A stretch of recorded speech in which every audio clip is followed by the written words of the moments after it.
इथे मी काही साहित्य घेतलेलं आहे. श्रीकृष्ण जन्माष्टमी म्हणजे गोकुळाष्टमी. या दिवशी आपण दिवसभर काही नैवेद्य, काही प्रसाद करत असतो.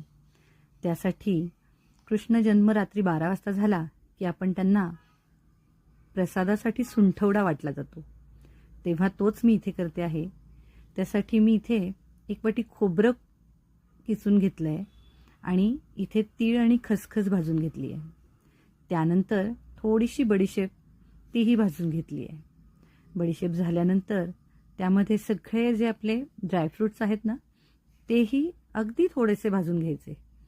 हे असे थोडेसे ड्रायफ्रूट भाजून घ्यायचे. हे भाजून झाल्यानंतर आता सोनेरी रंगावर असं सुरेख असं मंद आचेवर खोबरं भाजून घ्यायचं.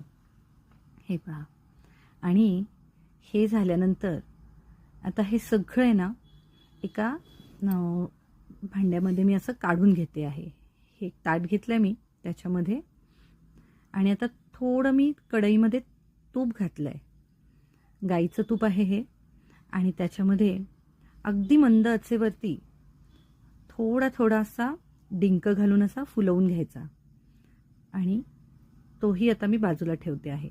हे पहा, मी असे दोनदा करून ते तळून घेतलेत, कारण अगदी थोडंसं तूप घेतलं होतं आणि थोडेसेच अगदी ते मंद आचेवर तुपामध्ये असे फुलवून घ्यायचे. आणि त्यानंतर हे सगळे ड्रायफ्रूट वगैरे मिक्सरला बारीक करून घ्यायचं आणि ते झाल्यानंतर मग खारीक घालून त्याच्यामध्ये खोबऱ्यामध्ये ते मिसळायचं.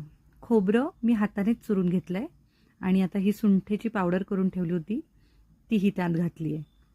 यामुळेच याला सुंठवडा असं म्हटलं जातं. आणि हे डिंकसुद्धा मी जे फुलवलेलं आहे ते हातानेच असं चुरून घेतलं आहे आणि हाही प्रसाद सुंठवड्याचा तयार झालेला